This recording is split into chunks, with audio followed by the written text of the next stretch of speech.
Hello guys and welcome back. Today we are going to be looking at a scenario in which the Baltics formed an empire. So the Baltics consists of Estonia, Latvia, and Lithuania.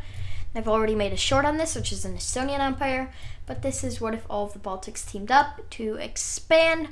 So let's go ahead and get right into it with their first declaration of war, which is already probably highly unrealistic, as I don't even know if they would win this. But for this scenario, we're going to be saying that the Baltics are a bit buff, they're being supported by the West, and they're going to be able to win a few of these earlier wars to give them the strength they need. With that, they instantly begin to flood troops down, as Belarus is not by any means the strongest country in Europe. If anything, I don't really know how stable it is, but it's definitely not as prosperous as some of the Western ones, to say the least. With that, push towards Minsk is captured. Minsk, I don't know how you pronounce that, but that is the capital of Belarus. They cut the country into half, and with that, with their kind of surprise attack advantage, Belarus surrenders, and the Baltics annex, and this new Baltic Empire annexes all of Belarus. With that, they've already pretty much doubled their strength, and are actually going to be uniting with the country, and that country is Finland. Estonia is in this kind of union, and that causes Finland to agree to join. Maybe unrealistic, but not too different. When it comes to countries, it is pretty different, but relations are amazing between them, and Finland decides to unite with them. With that, where do the Baltics go from here? Well, they don't have very many choices. They could go to Sweden, Poland, Ukraine, or Russia. Russia's instantly out of the picture. But actually, who's the weakest here? Poland's stronger than Ukraine, and Sweden? Well, Sweden, so let's go ahead and declare war on Sweden. With that, a declaration of war is sent on Sweden. And the Baltics, who had their full military on the border, begin to push in. Now, in real life, Finland alone is close to Sweden, but can't actually beat them. And once again, in this scenario, we're going to be assuming a few things about this new Baltic Empire to make the wars easier for them. But I'm pretty sure if you unite all these countries, they would be able to beat Sweden. With that, they begin to send a lot of troops down Sweden's coast, as the majority of their important population is along here. More obviously in the south, but also along the coast. With that, they begin to get close to Stockholm, but that area is too heavily defended, so they decide to encircle it and continue their push into the Swedish country. They make another large encirclement in southern Sweden and begin to send out spearhead after spearhead to cut Sweden into as many pieces as possible. With that, Sweden actually manages to connect a majority of these, but it turns out that the United Baltic Empire was using these as a distraction to capture Stockholm, and with the city's fall, the entire area surrounding it also falls. The Baltics are also able to push down the coastline a lot more and capture many more important Swedish cities, as the Swedish army was not at all prepared for this. One more encirclement, and the Swedes have no more place to go. They're forced to surrender to this new Baltic, country. And, well, it's not going to be amazing what happens to them, but it's not going to be terrible. They're going to survive as a country, to say the least. Still, a good amount of land is taken from them. But yeah, no, they'll survive.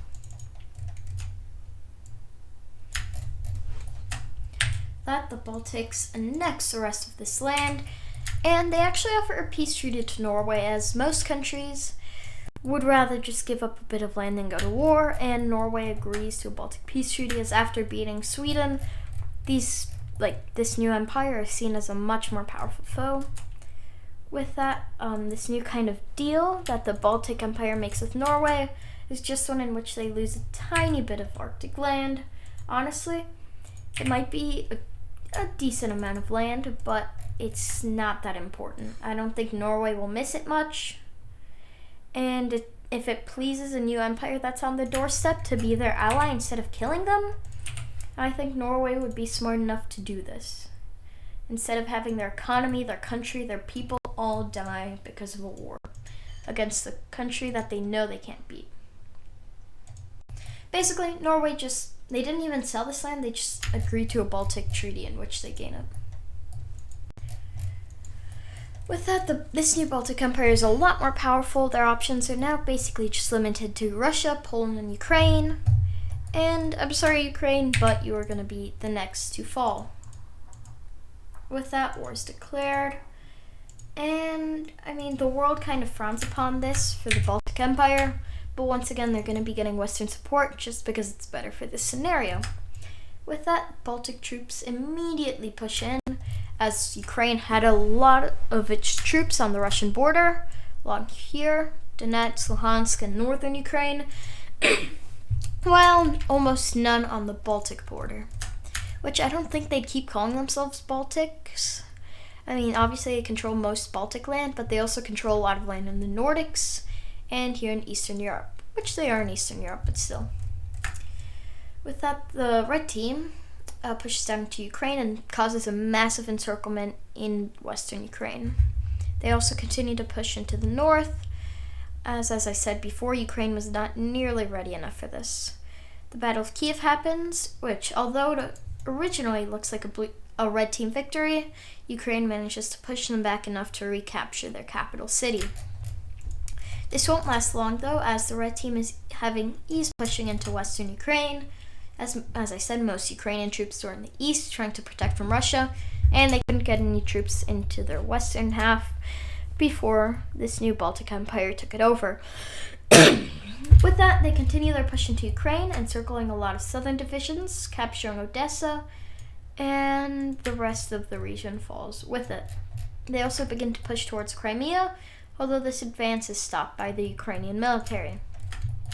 They actually allow the Ukrainians to push back, but this is another strategy of basically just distract the Ukrainian army.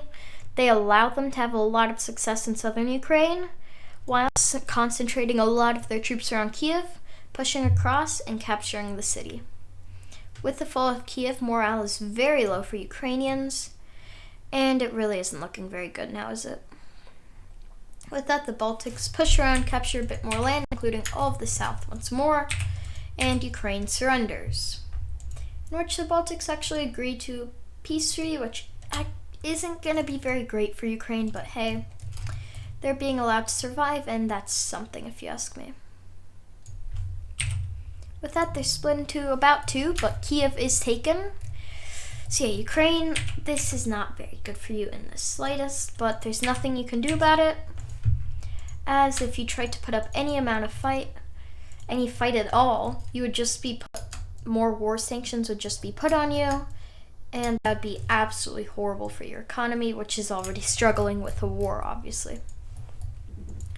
With that, as I said, this new Baltic Empire is being seen as an Eastern European power, and they're going to be declaring war on their final country for this video, as even with a bit more land, I doubt they could beat Russia.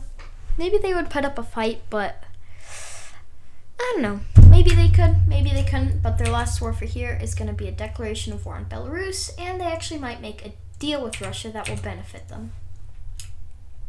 Bit of a land trade, but you'll see what I'm talking about later.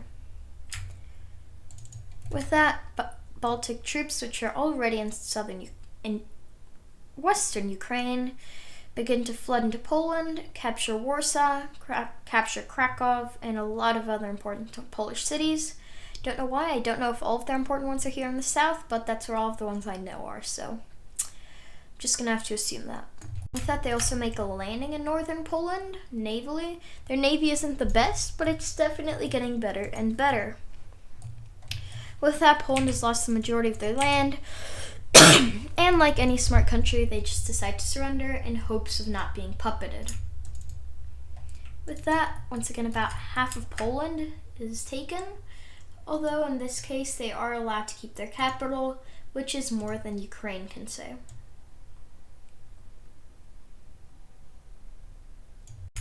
With that, this new Polish war is over, and that kind of land trade I was talking about earlier is about to commence, as relations between Russia and this new Baltic Empire, you'd imagine they're bad, but both sides want to improve them as they share a very long border. With that, all of Ukraine, which is heavily under heavily under Baltic control is handed over to Russia, at least what's left of it, in return for all of Kaliningrad and some land along the border up here in northern Finland. And although they don't get all that they wanted, which included connecting up and taking the city of St. Petersburg, they do get some pretty nice lands out of Russia. Some land sent here in southern Finland, and a lot of the north of the country as well. They also get some land along the border. That helps them get closer, but I mean, relations with Russia aren't the best. They're not the worst, but definitely not the best. With that, the land exchange has been successful for both countries, as they've gained important and lost less important land to them than the other. Of course, the Baltics probably benefited quite a bit more from this, but as I said, the Baltics, if they made an alliance with a few countries, obviously Japan and Georgia, the two I normally put in my videos, maybe Turkey as well, they could probably beat Russia. And Russia sees this as a nice piece of way of getting some land and losing some land as well. Would the Russian president agree to this in real life? Most likely no, but this is an unrealistic scenario. For example, there are no alliances, and the Baltics have this completely favored for them. But let's finish drawing in these borders, and I can show you what the final Baltic empires come to look like. Once again, huge country, a lot of influence in Eastern Europe, pretty nice economy, pretty nice military, and a lot of land.